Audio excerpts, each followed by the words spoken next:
नमस्कार, स्वागत है आपका सी न्यूज़ भारत में। मैं हूं आपके साथ वैष्णवी। वक्त हो चला है न्यूज़ बुलेटिन का। इस बुलेटिन में हम जानेंगे कहां संयुक्त किसान मोर्चा का हुआ प्रदर्शन, कहां प्रत्याशी ने किया जनसंपर्क और कहां शादी का झांसा देकर दुष्कर्म करने वाला आरोपी हुआ गिरफ्तार। इन सभी खबरों पर करते हैं विस्तार से चर्चा। पुलिस अधीक्षक अनुराग आर्य द्वारा प्रेस कॉन्फ्रेंस में बताया गया कि शिक्षक पात्रता 2022 परीक्षा के दौरान नकल करने की साजिश करने वाले गैंग के फरार आरोपियों को जल्द से जल्द गिरफ्तार कर लिया जाएगा। टीईटी परीक्षा से संबंधित जो गैंग पुलिस के द्वारा पकड़ा गया था, उसमें सीओ साहब के द्वारा वर्तमान में विवेचना की जा रही है। इसमें कुछ लोग और प्रकाश में आए हैं जिनको विवेचना में शामिल किया गया है। जितने भी इसमें अभियुक्त हैं जो अभी फरार हैं, उनकी गिरफ्तारी के लिए 3 टीमें लगी हुई हैं, लगातार दबिश में है। विवेचना को संपादित करते हुए और इनके गैंग के रूप में इनकी गतिविधियों की विवेचना जारी रखते हुए भविष्य में इनके विरुद्ध गैंगस्टर एक्ट के अंतर्गत भी कार्रवाई की जाएगी और गैंग पंजीकरण भी इनका कराया जाएगा ताकि भविष्य में कभी भी इस प्रकार की किसी अपराध में शामिल न हो सके। सर, जो और कुछ विद्यालय सर आए हैं जांच के दायरे में? बिल्कुल, अभी तो ओपन एंडेड इन्वेस्टिगेशन है। जो भी लोग इसमें पूछताछ में, जितने लोगों से अभी पूछताछ के आधार पर जो लोग आए हैं, प्लस जो और लोग पकड़े जाएंगे, उनकी पूछताछ के आधार पर जितने भी लोग शामिल होंगे उनको बिल्कुल इस विवेचना में शामिल किया जाएगा। आजमगढ़ से सी न्यूज़ संवाददाता सीवी भास्कर की रिपोर्ट। संयुक्त किसान मोर्चा ने विश्वासघात दिवस के रूप में कलेक्ट्रेट परिसर में प्रदर्शन किया। संयुक्त किसान मोर्चा के सदस्यों ने राष्ट्रपति को संबोधित जिलाधिकारी के माध्यम से एक पत्रक सौंपा।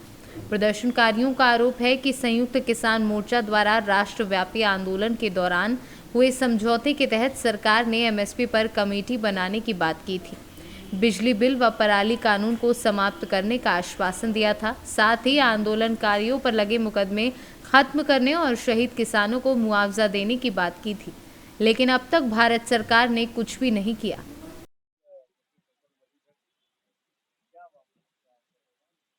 हाँ, किसानों के जो आंदोलन चल रहे थे उनके सामने सरकार ने, उसमें प्रधानमंत्री तक का वादा था कि जो किसानों की मांग है उसके लिए तुरंत हम एक कमेटी बनाएंगे जिस पर एमएसपी पर सारे खरीद हो।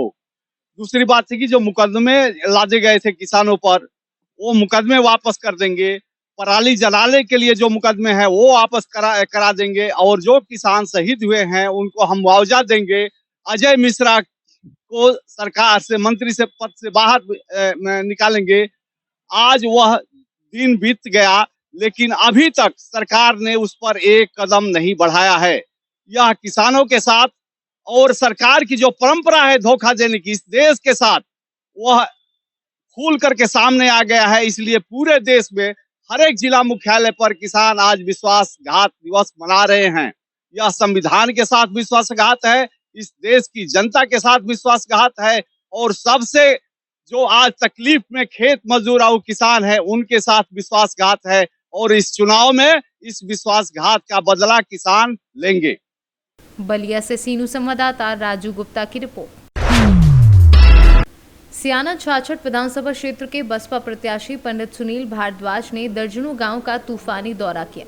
सबसे पहले क्षेत्र के मुस्लिम बाहुल्य गांव जलालपुर में डोर टू डोर जनसंपर्क किया। आगामी 10 फरवरी को अपने पक्ष में वोट डालने की अपील की।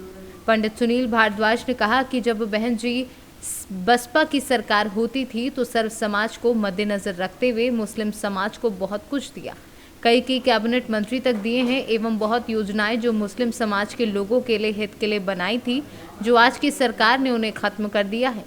उसके बाद पंडित सुनील भारद्वाज का काफिला लोधी बाहुल्य कहे जाने वाला गांव बिगराव में डोर टू डोर जनसंपर्क किया। वहीं लोधी समाज ने बसपा को वोट देने का ऐलान किया।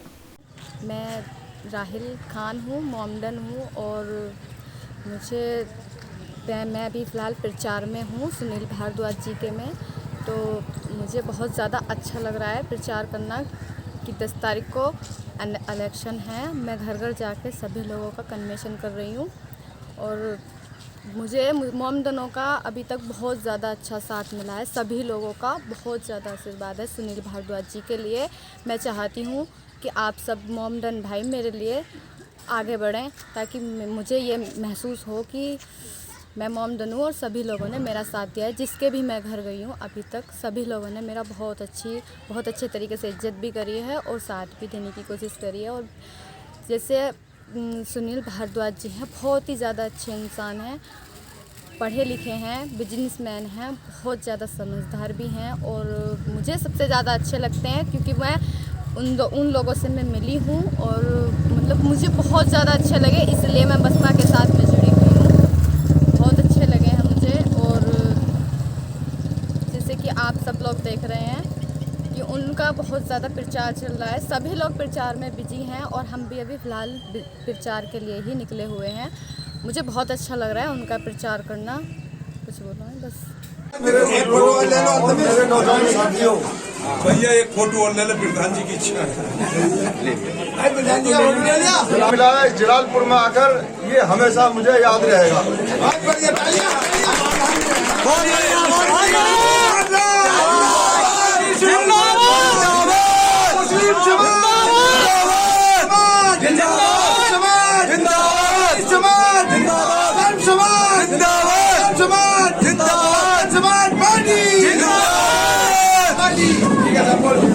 जिस तरीके से आप लोगों ने सबने सम्मान दिया है, वैसा ही सम्मान यहाँ भी आपके लिए हमेशा कायम रहेगा,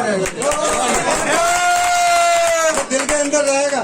और इतना प्यार पाकर एक मेरे अंदर से एक वो निकला है कि जलालपुर के हर घर से एक आदमी के लिए हेल्थ इंश्योरेंस, 10 लाख रुपए का हेल्थ इंश्योरेंस, वो जहां मर्जी वर्ल्ड में इलाज कराए 10 लाख रुपए तक का एक हेल्थ इंश्योरेंस मेरी तरफ से फ्री यहाँ के।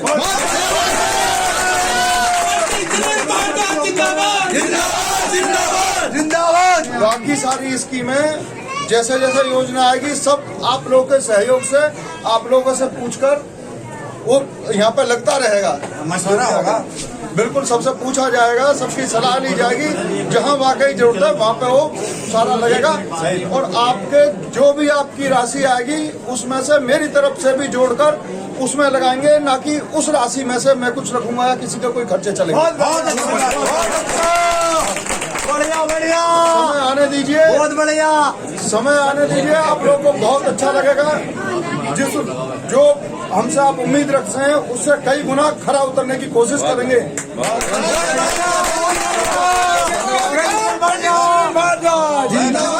बुलंदशहर से सीनू संवाददाता नितिन सिंह की रिपोर्ट। जांजगीर चांपा में शादी का झांसा देकर 2 वर्षों तक कई बार दुष्कर्म करने के आरोपी को जैजेपुर पुलिस ने चंद घंटों में गिरफ्तार कर न्यायालय में पेश किया है, जहां से उसे न्यायिक रिमांड पर जेल भेज दिया गया है। दिनांक 30/1/2022 को पीड़िता थाना जैजेपुर आकर एक लिखित आवेदन देकर रिपोर्ट दर्ज कराई थी कि ग्राम बेलादोला निवासी गोपाल चंद्रा पिता देवराम चंद्रा शादी का झांसा देकर लगातार पिछले करीबन 2 वर्षों से उसके साथ जोर जबरदस्ती बलात्कार कर रहा है की रिपोर्ट पर थाना जैजेपुर में अपराध पंजीबद्ध कर विवेचना में लिया गया था। वरिष्ठ अधिकारियों के दिशा निर्देश प्राप्त होने पर त्वरित कार्रवाई करते हुए जैजेपुर के द्वारा एक टीम गठित किया गया, जिसमें 31/1/2022 को आरोपी गोपाल चंद्रा को पुलिस हिरासत में लेकर विधिवत गिरफ्तार कर आज दिनांक 31/1/2022 को न्यायिक रिमांड पर भेजा गया है। छत्तीसगढ़ से सीनू संवाददाता भूपेंद्र यादव की रिपोर्ट। जौनपुर जिले के शाहगंज अंतर्गत सोधी ब्लॉक के सबरहत गांव में मीडिया ने गांव के विकास कार्य का जायजा लिया, जिसमें ग्रामीणों ने गांव में प्रधान मुकेश राजभर के 9 महीने के कार्यकाल में गांव में विकास होने की बात कही। प्रधान मुकेश राजभर का कहना है कि हमने जो भी उसे गांव के विकास के लिए सोचा उसे सम्मानित ग्रामीणों की मदद से पूरा किया जाएगा।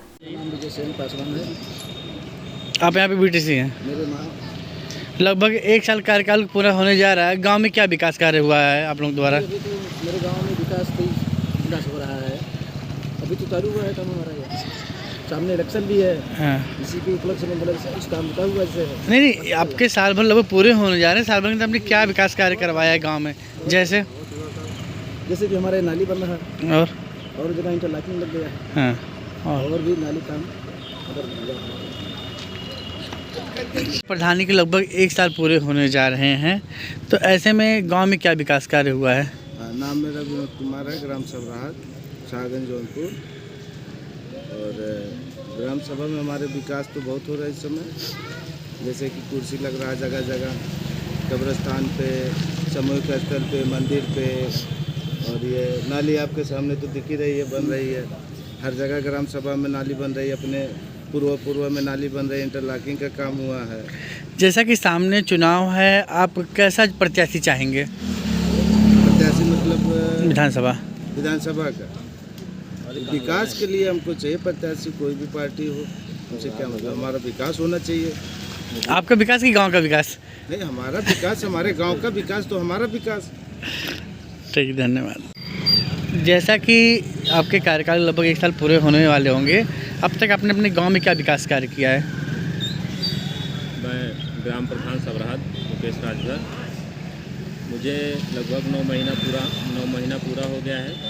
विकास कार्य के लिए जैसे पूर्व में जहां नाली की समस्याएं थी, पूर्व वाइज नाली बनवाया गया, इंटरलॉकिंग की व्यवस्था, जहां इंटरलॉकिंग नहीं थी इंटरलॉकिंग, और गांव में कुछ पात्र व्यक्तियों का राशन कार्ड, विधवा पेंशन, 60 साल पेंशन, और सरकार की एक योजना चल रही थी श्रम कार्ड योजना, लोगों को श्रम कार्ड बनवाया गया, और सार्वजनिक स्थान पे बैठने के लिए लोगों को कुर्सी की व्यवस्थाएं, और गांव में लाइट की व्यवस्था, सोलर लाइट, स्ट्रीट लाइट, और लोगों से मिलने के स्थान पे पहले यहाँ पंचायत भवन मरम्मत नहीं था, पंचायत भवन मरम्मत करके वहाँ एक समय दिया गया है लोगों से मिलने का, और समय अपने ऑफिस पे बैठते हैं जो कि जनता के हित में है, जो जिसकी जो भी समस्याएं हैं आके समस्या सुना जाता है। जैसा कि सामने विधानसभा का चुनाव है, ऐसी स्थिति में आप अपने मतदाताओं को किस तरह से जागरूक कर रहे हैं गांव में? गांव में घर घर डोर टू डोर जाया जा रहा है, और सरकार की योजनाएं बताया जा रहा है, लोगों को जागृत किया जा रहा है कि जो जनता हित में कार्य कर रहा है ऐसे कोई प्रत्याशी को चुना जाए। जौनपुर से सी न्यूज़ संवाददाता दिवाकर मिश्रा के साथ दीपक सिंह की रिपोर्ट। विधानसभा चुनाव का आगाज हो चुका है, जिसको लेकर सभी पार्टियां तैयारियों में जुट गई हैं। सभी पार्टी अपने अपने उम्मीदवार घोषित कर चुनाव प्रचार प्रसार में जुट गई हैं। इसी क्रम में देवरिया जनपद के बरहज विधानसभा क्षेत्र से पूर्व मंत्री स्वर्गीय दुर्गा प्रसाद मिश्रा के पुत्र दीपक मिश्रा शाखा को पार्टी द्वारा टिकट दिए जाने पर क्षेत्रवासियों में खुशी की लहर है। जैसे सूचना मिली कि शाखा मिश्रा को प्रत्याशी बनाया गया है, उसके बाद से समर्थकों का बधाई देने के लिए तांता लग रहा है। मुझे लग रहा है कि जितना जनता मुझे चाह रही है, उनकी अपेक्षाओं पर मैं अभी चुनावी दौर है, चुनावी समय है, उनके अनुसार मैं नहीं चल पा रहा हूं। मैं बहुत पीछे हो जा रहा हूं, जनता बहुत आगे चल रही है।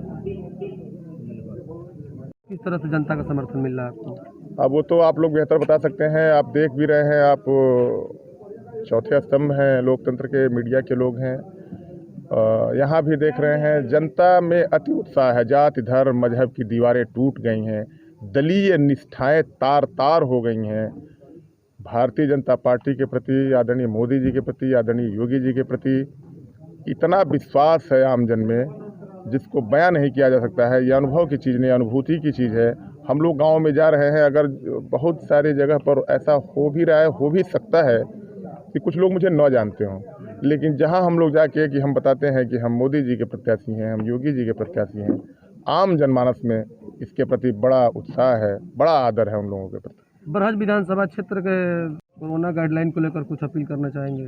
कोरोना गाइडलाइन में तो पूरा देश और पूरी दुनिया चल रही है। पिछले 2 साल से कोरोना का आना जाना लगा है। ऐसे में हम सभी से आग्रह करेंगे, निवेदन करेंगे कि मास्क जरूर लगाएं, 2 गज की दूरी बनाएं और सतर्क रहें। जीवन है, जान है तो जहान है। ये मैं बरहज की जनता से अपील करना चाहता हूँ। भारतीय जनता पार्टी द्वारा प्रत्याशी बनाया गया है, क्या प्राथमिकताएं रहेंगी, क्या आपके मुद्दे रहेंगे विकास को लेकर? पिछले 3 टर्म से बरहज की जनता ठगी जा रही है, जन विश्वास आहत है। मैं प्रयास करूंगा कि पिताजी के लोगों को, अपने साथ जुड़े हुए लोगों को, बरहज की आम आवाम को साथ लेके चलें, विकास का नया कीर्तिमान स्थापित करें, विकास के नए आयाम खुले, नए दरवाजे खुलें।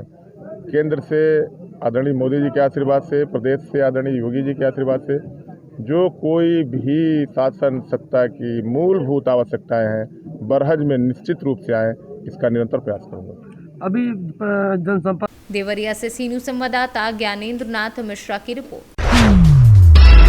गया में सरस्वती पूजा आगामी 6 फरवरी को मनाई जाएगी और स्कूल, कॉलेज सहित सभी शिक्षण संस्थान बंद हैं। इसलिए विद्या की देवी सरस्वती की पूजन इन्हीं संस्थान में किया जाएगा। लेकिन इन संस्थानों के बंद रहने के कारण मूर्ति का ऑर्डर कम होने से इन मूर्तियों को बनाने वाले परिवार में भुखमरी छा गई है और इन लोगों ने बाजार से कर्ज लेकर काफ़ी रुपए इन मूर्तियों पर निवेश कर दिया कि अगर ये बिके तो परिवार का भरण पोषण करने में सहायता होगी। लेकिन सरकार के आदेश अनुसार अगले 6 फरवरी तक स्कूल बंद रहेंगे। जो यहीं पड़ी है काउंटिंग में बताइए, गिनती में बताइए। गिनती में 15-20 को घर बुकिंग हुआ है। कितना बुकिंग हुआ? 5 को घर हुआ है।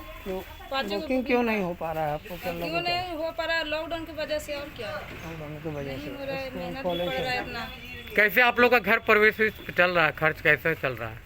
जो है फिर बाद में गाड़ी उड़ी चलाते हैं, मूर्ति बनाते, सीजन पर मूर्ति बनाते हैं, फिर गाड़ी चलाते हैं। कौन चलाता गाड़ी? मेरे हस्बैंड चलाते हैं। अच्छा। हम लोग इसी में लगे हुए रहते हैं। एक मूर्ति पर कितना लागत आप लोग आता होगा? वही मैंने 2500 3000। और बिक्री में कितना में करते हैं एक मूर्ति को? तो वही तो बोल रहे हैं 2500 3000 में मतलब मूर्ति को बेचते हैं। हाँ, और पूंजी में लग जाता है, मैंने 1500 रुपये पूंजी लग जाता है। लेकिन स्थिति है कितना वक्त लगता है बनाने में एक मूर्ति को? एक मूर्ति को दिन भर लग जाता है। दिन भर मैंने एक दिन में एक ही मूर्ति बनवे करता है। एक दिन में एक मूर्ति बना लेते हैं। हाँ, मैंने मिट्टी लगाने में एक दिन लगता है और करने में तो पूरे कंप्लीट करने में तो 4-5 दिन लग जाता है। चलिए ठीक है। नाम बता दीजिए आप अपना। रूबी देवी। गया से सीनू संवाददाता अशोक शर्मा की रिपोर्ट।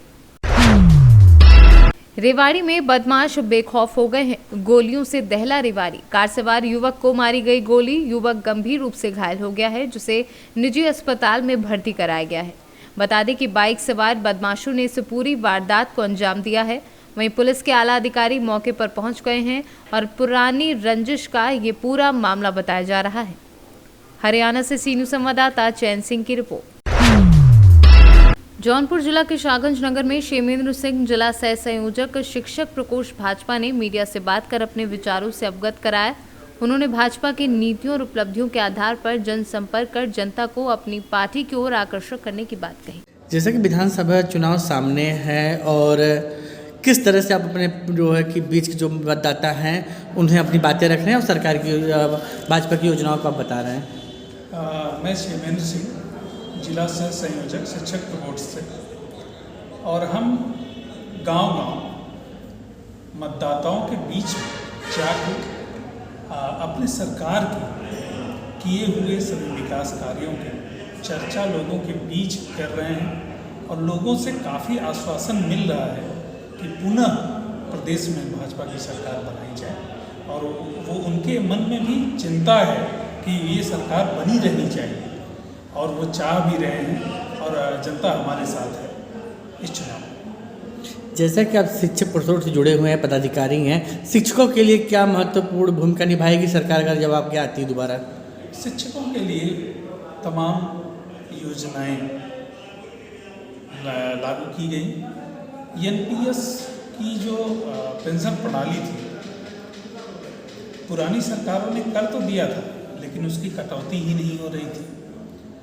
भाजपा की सरकार जब से आई तो इसने कटौती करना प्रारंभ किया और उसको एक ढांचे में ढालने की कोशिश भी की। और आज जिस तरह से आप देख रहे हैं 1 लाख पद सृजित किए और उस पर नियुक्ति भी किया भाजपा की सरकार ने, जो कि काफ़ी महत्वपूर्ण है। बेरोजगारी दूर करने के लिए जिस तरह से भाजपा के द्वारा कदम उठाए जा रहे हैं वो सराहनीय। बेटी बचाओ बेटी पढ़ाओ हमारे सरकार का की जो स्लोगन के साथ एक योजना चलाई गई, उसमें सबसे पहले बेटियों की सुरक्षा एक बहुत बड़ा मुद्दा था प्रदेश के लिए कि शाम होने के बाद ही घर वाले अपने बेटियों को बाहर भेज नहीं पाते थे। लेकिन जो सुरक्षा का माहौल योगी जी की सरकार ने 5 वर्षों में करके दिखाया, उससे आज बेटियां एकदम निश्चिंत होके चाहे जब अपने काम पर जा रही हैं, काम कर रही हैं, और ये सबसे बड़ा एक उनके लिए मास्टर स्ट्रोक की तरह से काम कर रहा है। और आज कंधे से कंधा मिला के हमारी बेटियां आगे बढ़ रही हैं, पढ़ रही हैं और सारे क्षेत्रों में विकास कर रही हैं। जहाँ तक बात किया जाए कि अभी तक उत्तर प्रदेश में जातिवाद का मुद्दा चल रहा था, इस समय क्या मान रहे हैं कि विकास का मुद्दा चल रहा है या जातीय समीकरण चल रहा है? उत्तर प्रदेश एक ऐसी कॉन्स्टिट्यूंसी है जहाँ पर जातिवाद कभी पीछा छोड़ ही नहीं पाता है, लेकिन पहली बार ऐसा देखने को मिल रहा है कि लोग जातिवाद से ऊपर उठकर, आपने देखा होगा बहुत सारे चैनलों के माध्यम से, जो वोट हमको कभी नहीं मिलता था वो भी वोट मिलने जा रहा है। इस बार हमको वो कम्युनिटी वोट करने जा रही है जिन्होंने कभी भी हमको वोट नहीं किया था। क्यों? क्योंकि उनको सम्मान मिला, उनको सुरक्षा मिली, वो हमारे शासनकाल में आगे बढ़ने का अवसर उनको समान रूप से मिल रहा है। इससे उत्तर प्रदेश की जनता हमारे साथ है। जौनपुर से सीनू संवाददाता दिवाकर मिश्रा के साथ दीपक सिंह की रिपोर्ट। पीपराकोटी में स्थानीय शिव मंदिर के समीप बकरी चराने गए बालक की मौत विद्युत स्पर्शाघात के कारण घटनास्थल पर ही हो गई। घटना रविवार के करीब 2:30 बजे के आसपास की बताई जा रही है। सूचना पर पहुंची पुलिस लोगों को समझा बुझाकर जाम को समाप्त करने की कोशिश में जुटी है। हालांकि लोगों द्वारा किया गया सड़क जाम जारी है। उधर मृत बालक के परिजनों का रो रो कर बुरा हाल है। कैसे हुआ घटना सर? देखिए, यहाँ पे जो तार टूटा हुआ है, विभाग की इतनी बड़ी लापरवाही है, यहाँ तो प्राइवेट सरकारी मिस्त्री है नहीं, प्राइवेट मिस्त्री है। एक तार टूटेगा तो 500 रुपया और नहीं दीजिएगा तो वैसे कब से गिरा हुआ है तार? 1 महीना से ऊपर हो गया, अभी तक भी नहीं हुआ है। मोतिहारी से सीनू संवाददाता आलोक शर्मा की रिपोर्ट। इस बुलेटिन में फिलहाल के लिए इतना ही। देश दुनिया की तमाम बड़ी खबरों के लिए बने रहिए सी न्यूज़ भारत के साथ।